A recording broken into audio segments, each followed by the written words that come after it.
اللہ کے رسول صلی اللہ علیہ وسلم کی حدیث شریف ہے، یاد رکھیے کہ رحمت للعالمین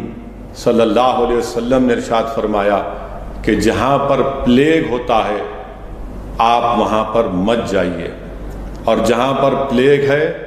وہاں کے لوگ وہاں سے نکل کر کسی اور مقام پر مت جائیے۔ یاد رکھیے اللہ کے رسول صلی اللہ علیہ وسلم کی اس حدیث کو کہ رحمت للعالمین صلی اللہ علیہ وسلم اشرف الانبیاء نے 1400 سال پہلے ارشاد فرمایا کہ جہاں پر پلیگ ہوتا ہے وہاں پر اس مقام اس شہر میں مت جائیے، اور جو لوگ جہاں پر پلیگ ہے وہ وہاں سے نکل کر کسی اور مقام پر مت جائیے۔ یہ کیا پیغام ہم کو مل رہا ہے؟ علماء کرام نے ہم کو بتایا کہ یہ سوشل ڈسٹینسنگ یا دور رکھو اپنے آپ کو۔ کیا اللہ کے رسول صلی اللہ علیہ وسلم نے ارشاد نہیں فرمایا، آقا نے فرمایا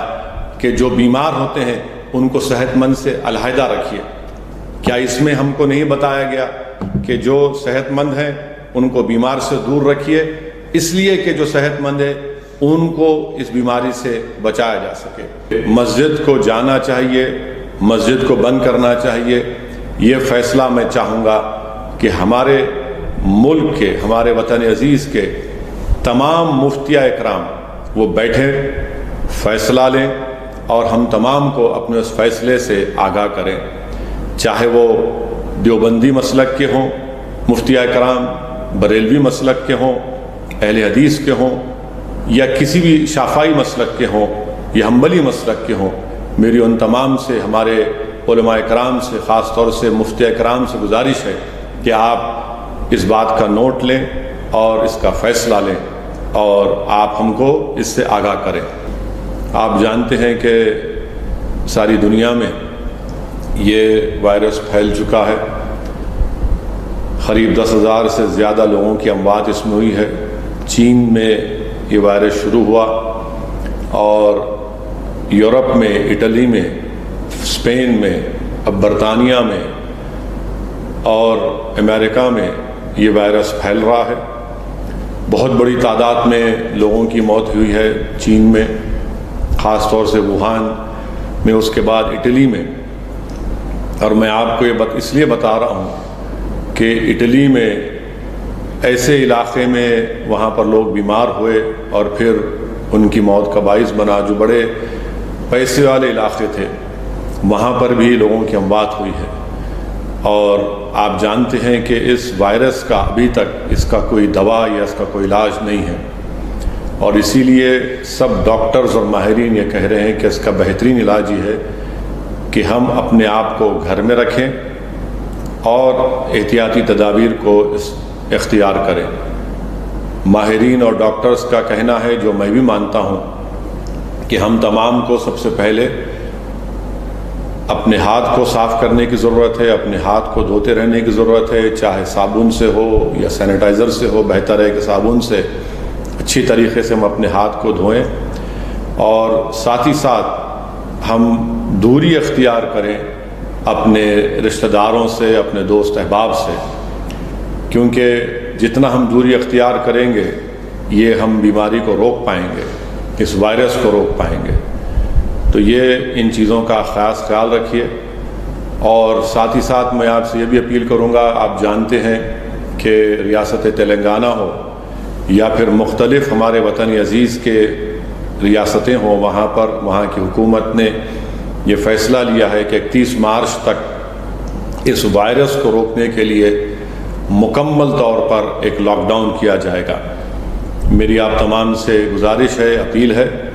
کہ آپ ان تمام ریاستی حکومت کے اس فیصلے کو اس فیصلے کو اپنائیں، قبول کریں، اور لاک ڈاؤن کو یہ ہمارے اچھائی کے لیے، ہمارے اچھے کے لیے، ہمارے بزرگوں کی جان بچانے کے لیے، آپ کی اور ہماری جان بچانے کے لیے، تاکہ یہ وائرس کو روکا جا سکے، ہمارے ملک میں یہ فیصلہ لیا گیا ہے۔ میری آپ تمام سے اپیل ہے کہ اس فیصلے کو ہم کو نہ صرف قبول کرنا چاہیے بلکہ اس کو کامیاب کرنے کے لیے ان تمام فیصلوں کو جو حکومت کی طرف سے کیے جا رہے ہیں اور عوام الناس سے اپیل کی جا رہی ہے اس کو قبول کریں، اس کو ایکسیپٹ کریں۔ اور غیر ضروری طور پر اپنے گھر سے نہ نکلیں۔ ہاں یقیناً اس لاک ڈاؤن میں تمام حکومت نے یہ کہا کہ میڈیکل شاپس کھلے رہیں گے، اسپتال کھلے رہیں گے، اور ضروری جو گھر کی اشیاء آپ کو خریدنا ہے، کرانہ سٹور ہے وہ کھلے رہیں گے، اور دودھ کے ڈیری پروڈکٹس جو خریدنا کھلے رہیں گے۔ اس سے ہٹ کر تمام ہوٹلز، تمام چائے کی دکان، تمام کھانے کی دکان، تمام مالز، سنیما ہالز، یہ تمام چیزیں بند رہیں گی۔ یہ ہمارے اچھے کے لیے، ہمارے فلاح بہبود کے لیے، اس وائرس کو روکنے کے لیے، اور بھارت کے اس ملک کے عوام کی جان کو بچانے کے لیے حکومت نے فیصلہ لیا ہے۔ اس کا میں اپنی جانب سے اس کا خیر مقدم کرتا ہوں، ویلکم کرتا ہوں، اور آپ سے اپیل بھی کرتا ہوں کہ آپ اس فیصلے کو قبول کرتے ہوئے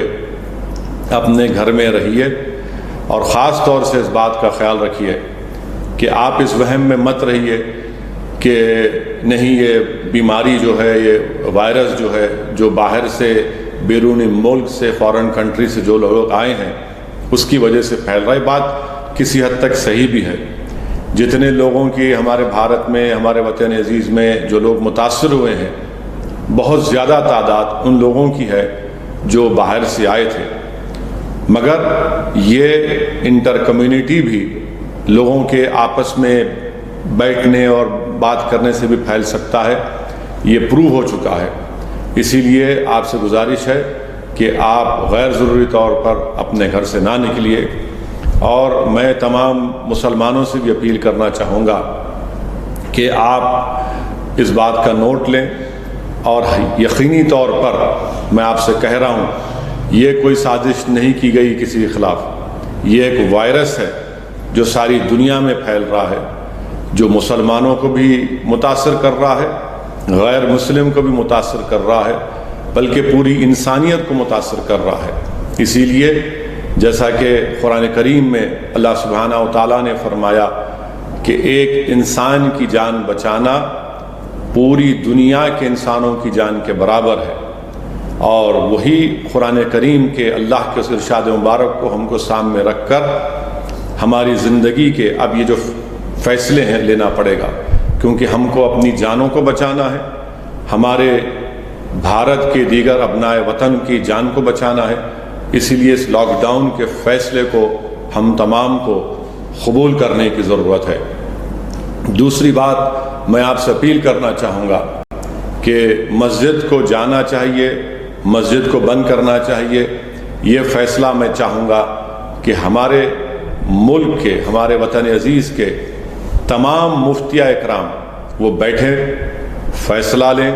اور ہم تمام کو اپنے اس فیصلے سے آگاہ کریں، چاہے وہ دیوبندی مسلک کے ہوں مفتیاء اکرام، بریلوی مسلک کے ہوں، اہل حدیث کے ہوں، یا کسی بھی شافعی مسلک کے ہوں یا حنبلی مسلک کے ہوں۔ میری ان تمام سے، ہمارے علماء اکرام سے، خاص طور سے مفتی اکرام سے گزارش ہے کہ آپ اس بات کا نوٹ لیں اور اس کا فیصلہ لیں، اور آپ ہم کو اس سے آگاہ کریں۔ تیسری بات میں آپ تمام سے اپیل کرنا چاہوں گا کہ ابھی تک جو علماء اکرام نے جو فیصلہ لیا ہے وہ یہ ہے کہ آپ اپنی مقامی مسجد کو جب جائیں گے، اگر آپ مسجد کو جانا ضروری سمجھتے ہیں ایسے وائرس کے ماحول میں، تو میری آپ سے گزارش ہے کہ اپنے گھر سے وضو کر کے جائیں۔ دوسرا، آپ مسجد میں نماز فرض ادا کریں صرف، اور فوراً اپنے گھر کو واپس آ کر سنتیں اور نفل کو ادا کریں۔ تیسری بات یہ ہے کہ مسجد میں ایئر کنڈیشن کو استعمال نہ کریں۔ ڈاکٹرز اور ماہرین نے کہا کہ ایئر کنڈیشن کے استعمال سے بھی وائرس تیزی سے پہنچتا ہے۔ کوشش یہ کریے کہ مسجد میں اگر ونڈوز ہیں، کھڑکیاں ہیں، اس کو کھولیے تاکہ ہوا اس میں آئے اور یہ جراثیم کا خاتمہ ہو سکے۔ پانچویں بات یہ ہے کہ اپنے مسجد میں اگر کارپیٹ بچھا ہوا ہے اور آپ اس کارپیٹ کو نکال سکتے ہیں تو اس کارپیٹ کو نکالیے، ایک پتھر کے اوپر، صاف پتھر کے اوپر آپ نماز پڑھیے۔ اور مسجد کے کمیٹی کے ذمہ داروں سے میری گزارش ہے کہ ہر نماز کے بعد اس پتھر کو ڈس انفیکٹنٹ ڈال کر صاف کریں۔ یہ احتیاطی تدابیر آپ تمام کو استعمال کرنا بہت ضروری ہے۔ جمعے کی نماز کے تعلق سے پھر سے میں اپیل کروں گا ہمارے ملک کے معزز مفتیہ اکرام کو کہ وہ اس حالات میں ایک فیصلہ لے کر ہم کو آگاہ کریں۔ اگر جمعے کی نماز کو آپ جا رہے ہیں تو کوشش یہ کریے کہ میں مسجد کے انتظامیہ سے ہم نے حیدرآباد میں گزارش کی، تمام لوگوں نے گزارش کی، الحمدللہ اس پر عمل بھی ہوا۔ آپ جمعے کے سے پہلے جو آپ کا بیان ہوتا ہے آپ اس کو کم کر دیجئے یا نہ دیجئے، خطبہ دیجئے، نماز ہو اور فوراً آپ لوگ اپنے گھر کو روانہ ہو جائیے اور اپنے گھر کو جا کر سنتیں اور نوافل کو ادا کریے۔ آخری بات یہ ہے کہ جو حضرات مسجد کو نہیں جا رہے ہیں، گھر میں نماز پڑھ رہے ہیں، تو میری آپ سے اپیل ہے کہ نماز تو پڑھنا ضروری ہے، نماز فرض ہم پر ہے، اور بہتر طریقہ یہ ہے کہ آپ اپنے گھر میں اپنے بیوی بچوں کے ساتھ مل کر نماز پڑھیے۔ الحمدللہ آپ کے گھر میں بھی برکتیں رہیں گی اور ہم اس وائرس کا صحیح طریقے سے مقابلہ کر پائیں گے۔ بہت سے لوگ مسلمانوں میں یہ سوال اٹھتا ہے کہ ہم اس وائرس سے کیوں ڈریں۔ یہ میں آپ کو بتانا چاہ رہا ہوں کہ یقیناً زندگی کا فیصلہ کرنے والا اللہ ہے اور ہم تمام کو موت کا مزہ چکھنا ہے، جیسا کہ اللہ نے قرآن میں فرمایا کہ کل نفس ذائقۃ الموت، کہ ہر نفس کو موت کا مزہ چکھنا ہے، مگر آپ اور ہم نہیں جانتے کہ آپ کی اور میری موت کب آنے والی ہے۔ آئے گی ضرور، وہ اللہ جانتا ہے۔ اور اللہ کے رسول صلی اللہ علیہ وسلم کی حدیث شریف ہے، یاد رکھیے کہ رحمت للعالمین صلی اللہ علیہ وسلم نے ارشاد فرمایا کہ جہاں پر پلیگ ہوتا ہے آپ وہاں پر مت جائیے، اور جہاں پر پلیگ ہے وہاں کے لوگ وہاں سے نکل کر کسی اور مقام پر مت جائیے۔ یاد رکھیے اللہ کے رسول صلی اللہ علیہ وسلم کی اس حدیث کو کہ رحمت للعالمین صلی اللہ علیہ وسلم اشرف الانبیاء نے 1400 سال پہلے ارشاد فرمایا کہ جہاں پر پلیگ ہوتا ہے وہاں پر اس مقام اس شہر میں مت جائیے،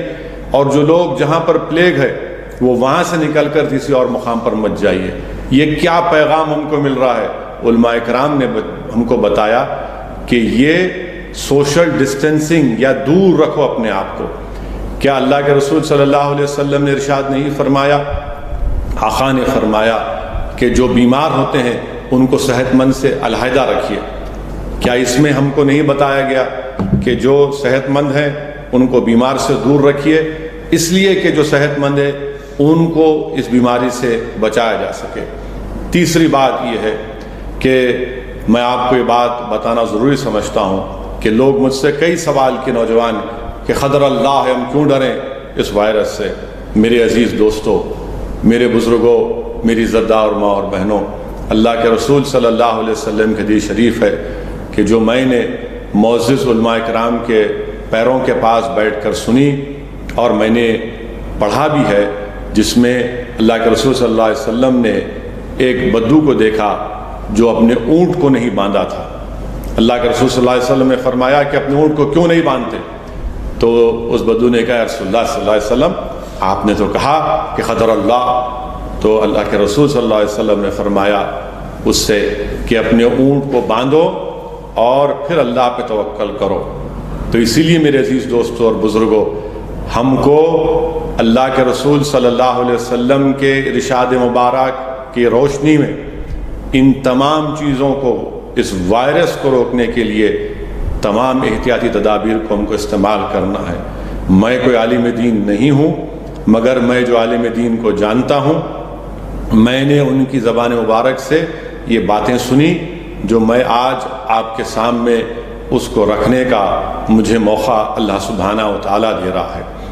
پانچویں بات اس سلسلے میں یہ ہے کہ میں آپ کو بتانا چاہوں گا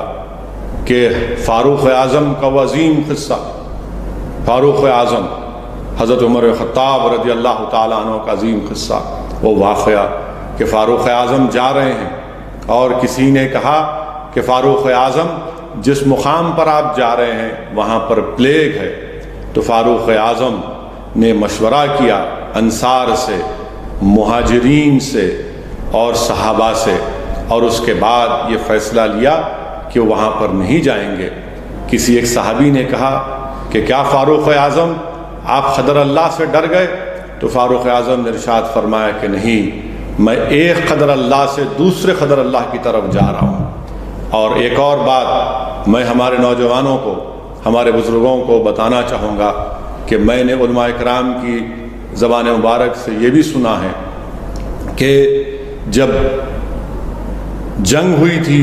روم کے لوگوں کے ساتھ، اور علماء کرام نے فرمایا کہ اس وقت بھی ایک پلیگ ہوا تھا جس کو طاعون امارس کے نام سے جانا جاتا ہے۔ 1000 صحابی شہید ہو گئے اس پلیگ میں۔ کون شہید ہے اس میں پلیگ میں جو صحابی شہید ہوئے، جن کا وصال ہوا، ان کا نام ابو عبیدہ بن جرہ۔ یہ کون ہے ابو عبیدہ بن جرہ؟ یہ عشر مبشرہ ہیں جن کو اللہ کے رسول صلی اللہ علیہ وسلم نے اپنی زندگی میں جنت کی بشارت دی۔ ابو عبیدہ بن جرہ اس پلیگ کا شکار ہوئے اور ان کا وصال ہوا۔ پھر معاذ بن جبل، اسی لیے آپ دیکھتے ہیں کہ اب جو موجودہ سیریا سے لے کر فلسطین ہے، وہاں پر کئی صحابہ کرام کی مزاریں ہیں۔ اس کے بعد ایک صحابی رسول نے، حضرت عمر بن عاص نے مسلمانوں کی فوج کی کمانڈ لی، اور انہوں نے کیا حکم دیا؟ انہوں نے حکم دیا کہ پہاڑوں میں اور وادیوں میں پھیل جاؤ، کیونکہ پلیگ آگ کی طرح جلاتا ہے۔ ایک شخص اٹھا اور عمر بن عاص سے کہا کہ آپ غلط کام کر رہے ہیں، آپ جو فیصلہ لے رہے ہیں وہ میرے گدھے سے بھی کمتر فیصلہ آپ نے لیا۔ عمر بن عاص رضی اللہ تعالیٰ عنہ نے ان کی اس بات کا کوئی نوٹس نہیں لیا اور کہا کہ میں تمہاری اس بات کا جواب دے کر تمہاری اس بات کو عزت نہیں دینا چاہتا، اور ان کا فیصلہ صحیح ثابت ہوا۔ پلیگ سے تمام لوگ بچ گئے، اور عمر بن عاص کے اس فیصلے کے خلاف کون تھے خلیفہ؟ حضرت فاروق اعظم رضی اللہ تعالیٰ عنہ تھے۔ انہوں نے اس فیصلے پر کچھ نہیں کہا۔ تو اسی لیے میری آپ تمام سے گزارش ہے کہ آپ تمام احتیاطی تدابیر استعمال کریے۔ آپ کی جان بچانا، انسانیت کی جان بچانا ہم تمام کا یہ اولین فریضہ ہے، کیونکہ اللہ سبحانہ و تعالیٰ قرآن کریم میں ارشاد فرمایا ہے کہ ایک انسان کی جان بچانا پوری انسانیت کو بچانے کے برابر ہے۔ آج اس وائرس کا، اس کووڈ-19 کا شکار پوری انسانیت ہے، پورے دنیا کے ممالک ہیں، اور یقیناً